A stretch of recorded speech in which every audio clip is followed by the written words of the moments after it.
Namaskaram all. I am Dr. Vishnu Ram. Welcome to the 5th episode of Sri Health Channel. இன்னைக்கு நம்ம பார்க்க போகிறது obesity part 2. Part 1ல நம்ம BMI பற்றி கொஞ்சம் டீட்டெயிலாக பேசினோம். அதில் ஃபைனலாக நான் சொன்னது BMI is not equal to body fat இல்லைங்களா? அது ஒரு அண்டர்லைனிங் மெசேஜாக சொன்னேன். அப்போ பிஎம்ஐ ஏன் பார்க்கணும் அப்படின்னா, இப்போ நம்ம இது வரைக்கும் பிஎம்ஐ பார்க்குறது 2 பேராமீட்டர்ஸ், ஒன்று ஹைட்டு, ரெண்டாவது வெயிட்டு. இந்த வெயிட்டு நம்ம பாடி வெயிட்டு எதெல்லாம் பாடி வெயிட்டு பண்ணுது அப்படின்னா, நம்ம உடம்புல இருக்கிற இன்டர்னல் ஆர்கன்ஸ் எல்லா உறுப்புகள் இருக்குது இல்லையா, அதுக்கு எல்லாத்துக்குமே ஒரு வெயிட் இருக்குது. அது தவிர நம்ம பாடி ஃபேட் அதுக்கு ஒரு வெயிட் இருக்குது, நம்ம மசில் மாஸ் அதுக்கு ஒரு வெயிட் இருக்குது. மசில் மாஸ் இப்போ அதனால தான் இந்த ஜிம் போகிற பீப்புள் எல்லாம் மசில் நல்லா பில்ட் பண்ணி அவங்களுக்கு கொஞ்சம் வெயிட் ஜாஸ்தியாக இருக்கும். அவங்களையும் ஒபிசிட்டி பிஎம்ஐ கணக்குப்படி போட்டால் அவங்களையும் ஒபிசிட்டி கணக்குலேயே வந்துடுவாங்க. ஸோ இது ரைட் இண்டெக்ஸ் என்ன பண்ணுறது அப்படின்னா, பாடி ஃபேட்டை தான் நம்ம அசஸ் பண்ணணும். இப்போதைக்கு நம்மளுக்கு காமன்லி யூஸ் பேராமீட்டர் இந்த body mass index. Body mass index வச்சு தான் கிரேடிங் பண்ணோம் இல்லையா, ஒபிசிட்டி கிரேடிங். இப்போ பாடி ஃபேட்டை தனியாக அனலைஸ் பண்ண முடியுமா அப்படின்னா முடியும். இப்போ நான் போன தடவை சொன்ன மாதிரி பாடி ஃபேட் எங்கெல்லாம் டெபாசிட் பண்ணுதுன்னு சொன்னேன். எங்கே ஸ்கின் இருக்கோ அது கீழே இருக்கிற டிஷ்யூ, சப்கியூட்டேனியஸ் டிஷ்யூ சொன்னேன் இல்லையா, அங்கே ஃபுல்லாக ஃபேட் அக்யூமுலேட் ஆகுது. சரி, இதுவுமே ஸ்பெசிஃபிக்காக ஜாஸ்தியாக சேரும்போது மேலுக்கு ஒரு பேட்டர்ன், ஃபீமேலுக்கு ஒரு பேட்டர்ன் வருது. மேல் பேட்டர்ன் எப்படின்னா மோர் ஆஃப் அப்டாமினல் ஒபிசிட்டி, ட்ரங்கல் அது செஸ்டில் ஒபிசிட்டி, ஃபேஸு நெக்கு எல்லாருக்கும் காமன். அதே விமென் பார்த்தீங்கன்னா தைஸ், 2 தைஸு, பட்டக்கு, அப்புறம் இந்த கை, பெரிய பெரிய கை இருக்கும் பார்த்துருக்கோம் இல்லையா, இது எல்லாமே ஃபீமேல் பேட்டர்ன் ஆஃப் ஒபிசிட்டி. இது காமன், பட் இப்படி மிக்சப் ஆகியும் இருக்கலாம். ஸோ இது பாடி ஃபேட் டிஸ்ட்ரிபியூஷன். இப்போ நம்ம பாடி ஃபேட்டை மட்டும் எப்படி மெஷர் பண்ணுறது அப்படின்னா, ரொம்ப காமனாக யூஸ் பண்ண ஒரு method skin fold thickness. Skin fold திக்னஸ்னால் இந்த நம்ம +1ல் ஃபிசிக்ஸ் லேபில் வெர்னியர் கேலிப்பர் அப்படின்னு ஒன்று இப்போ ஃபஸ்ட்டு எக்ஸ்பெரிமெண்ட்டாக கொடுத்துருப்பாங்க இல்லையா. இப்போ லேப் அசிஸ்டண்ட்டெல்லாம் மிரட்டிட்டு போவார், இது பத்திரமா யூஸ் பண்ணோம் அப்படின்னு சொன்னார் இல்லையா, அந்த வெர்னியர் கேலிப்பர். அந்த மாதிரி ஒரு கேலிப்பர் பேர் ஹால்பெண்டன் கேலிப்பர். ஹால்பெண்டன் கேலிப்பர் வச்சு ஒரு 7 பாயிண்டில் ஸ்கின் ஃபோல்டு திக்னஸ், இந்த கைகளில், தொடையில், அப்டாமினல் வாலில், அந்த மாதிரி 7 இடத்துல ஸ்கின் ஃபோல்டு திக்னஸ் கண்டுபிடிச்சி அதனுடைய ரேஷியோஸ் வச்சு கம்பேர் பண்ணி பார்க்கலாம்.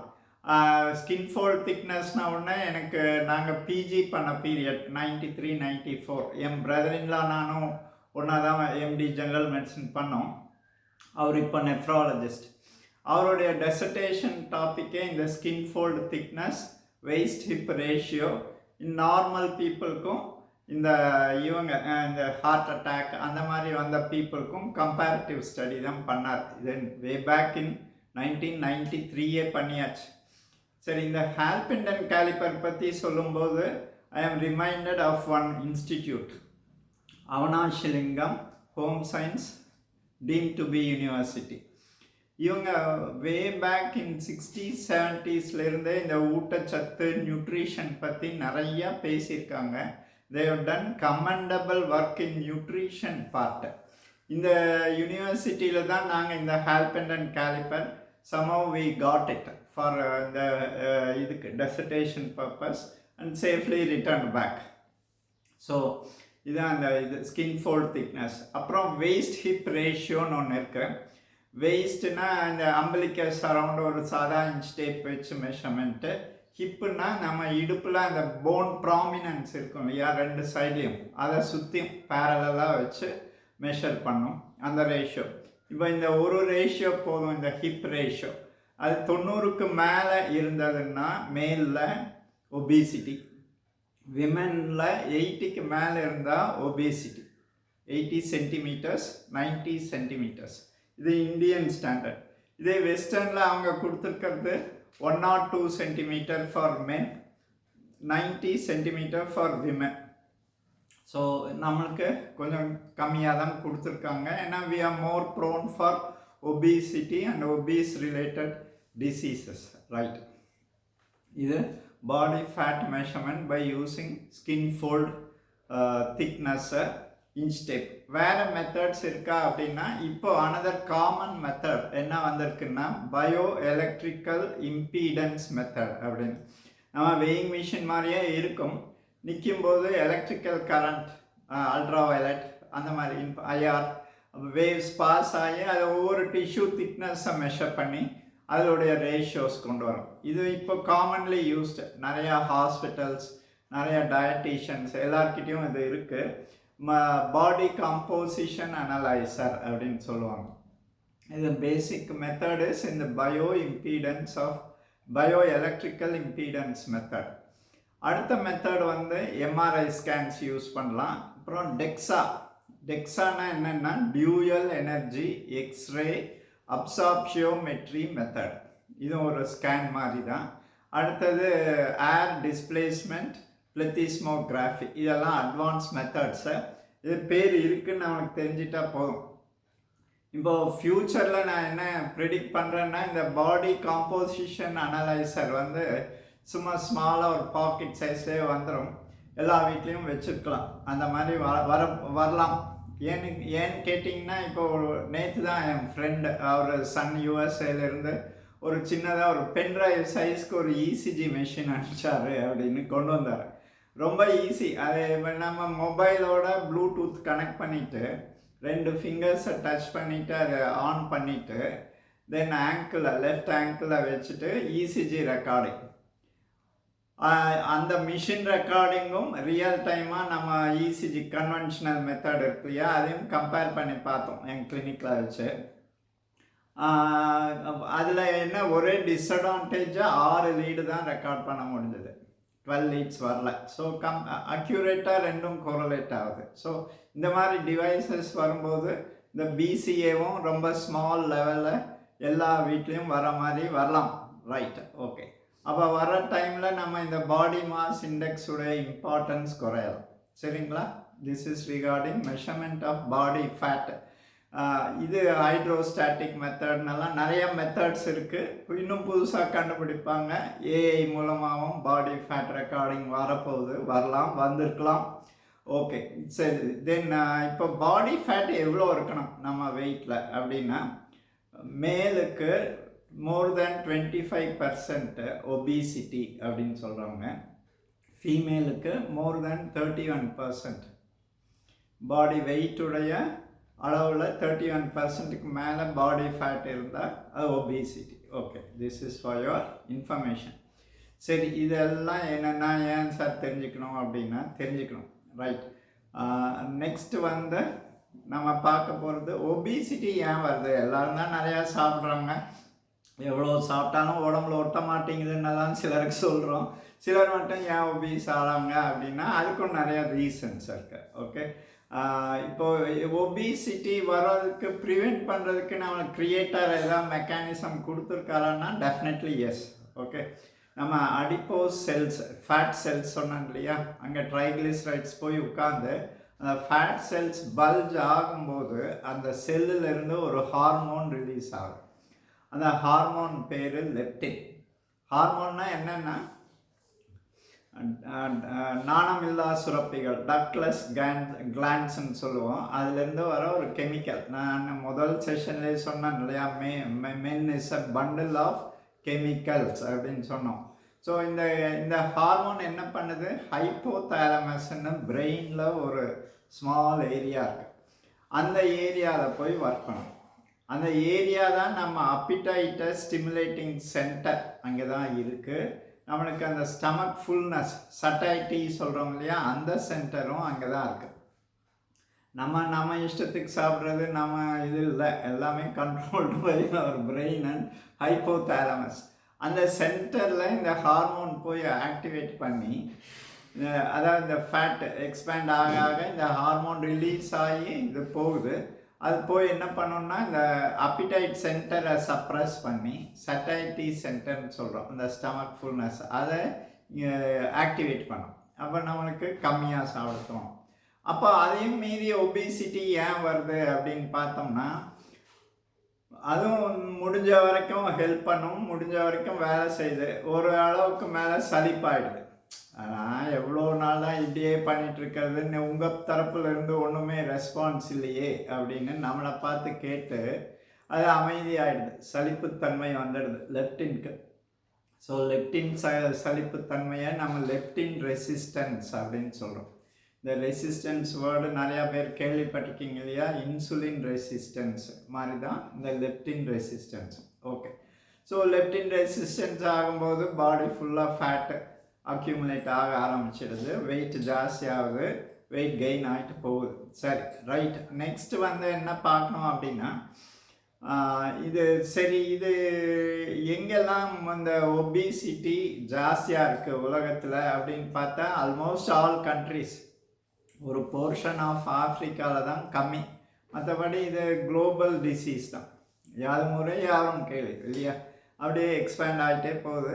யூஎஸ்ஏலலாம் 45%, 50%ன்னு ஜாஸ்தி ஆகிட்டே போகுது இந்த ஒபிசிட்டி. அப்புறம் பார்த்தீங்கன்னா நம்ம இந்தியாவுக்கு வரும். இந்தியாவில் என்ன பார்த்தீங்கன்னா, இந்தியா 3 ஜோனாக பிரிச்சிருக்காங்க. ஹையர் இன்சிடென்ட்ஸ், அதாவது நிறைய பேருக்கு இருக்கிற areas, middle sector, lower sector. இப்போ ஹையர் செக்டார் 45%க்கு மேலே, இப்போ 100 பேர் எடுத்தால் 45%க்கு மேலே ஒபிசிட்டி எங்கெங்கே இருக்குது அப்படின்னு பார்த்தீங்கன்னா, ஆந்திர பிரதேஷ், டெல்லி, பஞ்சாப், புதுச்சேரி, பாண்டிச்சேரி. அதாவது ஆந்திரா மென்னு, பாண்டிச்சேரி விமென், இவங்களாம் ஹையஸ்ட் ஒபிசிட்டி ரேட்டு. இப்போ நம்ம தமிழ்நாடும் மிட் செக்டாரில் இருக்குது, 40%. அது 40% ஒபிசிட்டியான்னு ஆச்சரியப்படுறவங்களுக்கு ஒன்று சொல்கிறேன். ஏதோ ஒரு லீடிங் நான்வெஜ் ஹோட்டலில் இந்த டேக்அவே சேர்ஸ் எல்லாம் போட்டிருப்பாங்க இல்லையா, அங்கே உட்காந்து ஒரு 5 நிமிஷம் அப்சர்வ் பண்ணோம்னா தெரியும் சாப்பிட வரவங்களாம் எவ்வளோ பேர் ஒபீஸ், எவ்வளோ பேர் நான் ஒபீஸ்ன்னு. சரிங்களா? Okay, right. தென் லீஸ்ட் ஒபிசிட்டின்னா இந்த central part of India, Bihar, Jharkhand, Chhattisgarh அந்த மாதிரி ஏரியாவில் கம்மியாக இருக்குது, 18 to 20% ஒபிசிட்டி. இதுதான் நம்ம national family health survey NFHS 6 1 2 3 4 நாங்கள் ஒவ்வொரு 5 years 10 years ஒரு ரெகுலர் இன்டர்வெல்ல சர்வே பண்ணுவாங்க. இது 6th சர்வேயோடைய ரிப்போர்ட். இது சாம்பிள் மாடல் வச்சு தான் இந்த ஸ்டாட்டிஸ்டிக்ஸ் கொடுத்துருப்பாங்க. ஒரு around 6 to 7 lakh population analyse பண்ணி இந்த ஸ்டாட்டிஸ்டிக்ஸ் வருது. ஓகே, இதுதான் இன்சிடென்ட்ஸ் ஆஃப் ஒபிசிட்டி. ஓகே, இப்போது நீ ஒபீஸாக இருக்கவங்களுக்கு ஃபஸ்ட் அண்ட் ஃபார்மோஸ்ட் காரணம் எனர்ஜி எக்ஸஸ். எனர்ஜி எக்ஸஸ்னால் நம்ம செய்கிற ஒர்க்குக்கு மேலே நம்ம சாப்பிட்ற ஃபுட்டு எனர்ஜியாக கன்வெர்ட் ஆகுது சொன்னேன் இல்லையா. இது எனர்ஜி எக்ஸஸ் ஏன் அப்படின்னா, easy available of high energy food.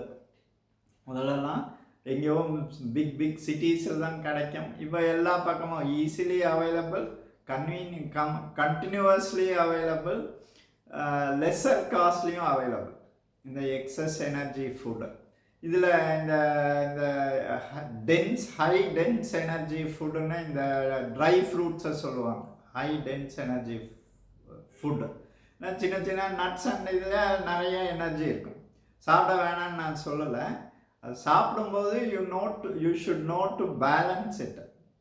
இது எடுத்திருக்கோம், இவ்வளோ எனர்ஜி நம்மளுக்கு கிடச்சிருக்கு, அதுக்கு நம்ம எவ்வளோ எனர்ஜி எக்ஸ்பெண்டிச்சர் பண்ணணும்னு தெரியணும், இல்லை பாக்கி எனர்ஜி ஐட்டம்ஸை கம்மி பண்ணிக்கணும்னு தெரியணும். அதுக்காக சொல்ல வரேன். ரெண்டாவது மெக்கனைசேஷன், எல்லாத்துக்கும் மெஷின்ஸ் இல்லையா. அப்புறம் லேக் ஆஃப் எக்ஸசைஸ். இதே ஸ்டாட்டிஸ்டிக்ஸ்லேயே இன்னொன்று சொல்கிறாங்க, அர்பன் தான் ஜாஸ்தி ரூரலை விட. ஏன்னா ரூரலில் இன்னும் habit of walking for 1 kilometre 2 kilometre அது இதுவும் நடக்கிற பழக்கம் இருக்குது. அதே மாதிரி இந்த ஃபுட்டு அங்கே ரீச் இன்னும் கம்மியாக தான் ஆயிருக்குன்னு எடுத்துக்கலாம். இதெல்லாம் ரீசன் சொல்கிறாங்க. சரி, இப்போ இந்த எனர்ஜி எக்ஸ்பெண்டிச்சர், நம்ம எனர்ஜி நிறையா எடுத்துக்கிறோம், அது ஈக்குவலாக அதை மோர் தேன் தட் எனர்ஜி எக்ஸ்பெண்டிச்சர் பண்ணோன்னா திருப்பியும் இந்த இது குறையும், பாடி ஃபேட் அக்யூமுலேஷன் ஆகாது, குறையும். நம்ம தான் நம்ம தான் வந்து பெட்ரூம் டு பாத்ரூமே பைக் சாவி கேட்குறோம் இல்லையா? ஸோ ஒபிசிட்டி வரதான் செய்யும். ஸோ நடக்கணும். Okay, energy expenditure right. Next வந்து ஜெனட்டிக்கலி மீடியேட்டட் சொல்கிறோம். ஜெனட்டிக்கலின்னொன்னே நிறைய பேர் ஆமாம் எங்கள் பரம்பரையே எல்லாரும் ஒபீஸ் தான் அது இது சொல்ல வரோம் இல்லையா? பட் நம்ம ஜீனையும் நம்ம தான் செலக்ட் பண்ணுறோம். ஆச்சரியமாக இருக்கா? நான் ரீசெண்டாக ஒன் ஆஃப் மை பேஷண்ட்ஸாக அவங்க ஒரு ஃபிலசாபிக்கல் செஷன் அட்டன் பண்ணது, அந்த ஜிஸ்ட் எனக்கு சொன்னாங்க. அதில் மெயின் ஜிஸ்ட் என்னென்னா, நம்ம பிறக்கிறதுக்கு முன்னாடி நம்ம சோல் இருக்கு இல்லையா? சோல், ஆன்மா, ஆத்மா, ஸ்பிரிட் எல்லாம் சொல்கிறோம் இல்லையா? அந்த சோல் வந்து இட் செலக்ட்ஸ் தி பேரண்ட்ஸாக. சரிங்களா? நான் எங்கள் பேரண்ட்ஸ் பிறக்கணும்னு என்னோடய சோல் தான் டிசைட் பண்ணி வந்திருக்கு. ஸோ நம்ம ஜீனையும் நம்ம தான் செலக்ட் பண்ணுறோம். Okay sir. ஸோ எல்லாமே நம்ம கையிலங்கிறது தான். நம்ம தான் we are the basic responsible for whatever good or bad happening to us. தீதும் நன்றும் பிறத்தர வாரா. ஓகே, ஸோ அதுக்கும் ஸோ நம்ம ஜீனை நம்ம தான் டிட்டர்மைன் பண்ணுறோம். ஸோ அடுத்தது சில டிசீசஸ்னால ஒபிசிட்டி வரும். என்னென்ன டிசீஸ்ன்னு பார்த்தோம்னா, ஒன்று தைராய்டு கம்மியாக வேலை செய்யும்போது நம்மளுக்கு எனர்ஜி எக்ஸ்பெண்டிச்சரே கம்மியாக இருக்கும். பட் எனர்ஜி இன்டேக் நார்மலாக இருந்தாலும் சரி, ஜாஸ்தியாக இருந்தாலும் சரி ஒபீஸ் ஆகும். அடுத்தது நம்ம பாடியிலே ஸ்டீராய்டு ஹார்மோன் எக்ஸஸாக செக்ரீட் ஆகும்போது, ஸ்டீராய்டு ஹார்மோன் இருக்குது நம்ம பாடியில், செக்ரீஷன் இருக்குது, அதுக்கு ஸ்பெசிஃபிக் ஃபங்க்ஷன்ஸ் எல்லாம் இருக்குது. அந்த ஹார்மோன் எக்ஸஸாக செக்ரீட் ஆகும்போது, அப்புறம் நிறைய பேர் இந்த stress, untimely sleep, untimely food, இது எல்லாமே habits they lead on to obesity. அடுத்தது வந்து depression, one of the main இது சைக்கலாஜிக்கல் ப்ராப்ளம் நிறைய பேருக்கு. அவங்களுக்குமே டிப்ரெஸ் ஆகிறவங்க ஒரு ஸ்டாட்டிஸ்டிக்ஸில் தே ஈட் மோர் அப்படின்னு சொல்லியிருக்காங்க. அதே ஆல்சோ ட்ரூ. ஒபீஸ் ஆகிறவங்க டிப்ரெஷனுக்கும் போகிறாங்க, அதுவும் ட்ரூ. அதை வில் சி. ஓகே, ஸோ இது எல்லாமே ரீசன்ஸ் ஃபார் பிகமிங் ஒபீஸ். சரி, ஒபிசிட்டினால என்ன பிரச்சனை? சரி, ஆமாம் நான் ஒபீஸ் தான். ஒபிசிட்டினால என்ன பிரச்சனை அப்படின்னா, இப்போ 2%, இப்போ கோவிட் டைமில் நம்ம காமனாக அப்சர்வ் பண்ணது 2 பீப்புள், ஒன்றும் ரிஸ்க் ஃபேக்டர் இல்லை, சேம் ஏஜ், ஒருத்தர் நார்மல் வெயிட்டு, ஒருத்தர் ஒபீஸ் பர்சன், 2 பேருக்கும் கோவிட் அட்மிஷன் ட்ரீட்மெண்ட்டில் இருக்காங்கன்னா, இந்த நார்மல் வெயிட்டு ஆள் நார்மலாக ரெக்கவரி ஆகி ஈஸியாக வீட்டுக்கு போயிடுவார். இந்த ஒபீஸ் பர்சனுக்கு காம்ப்ளிகேஷன்ஸ் வரும், டிலேடு டிஸ்சார்ஜ் ஆகலாம், சில டைம் ஈவன் மார்டாலிட்டிக்கே ப்ரோன். ஓகே, இதெல்லாமே ஒபிசிட்டியோடைய ஒரு சின்ன எக்ஸாம்பிள்.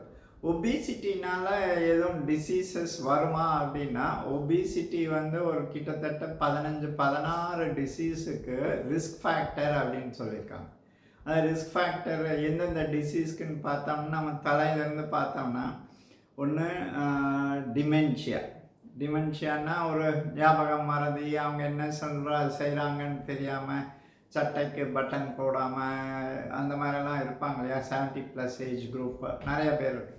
அவங்களுக்கெல்லாம் obese people are more prone for dementia. அடுத்தது வந்து ஸ்ட்ரோக் வர்றதுக்கு வாய்ப்புகள் அதிகம்.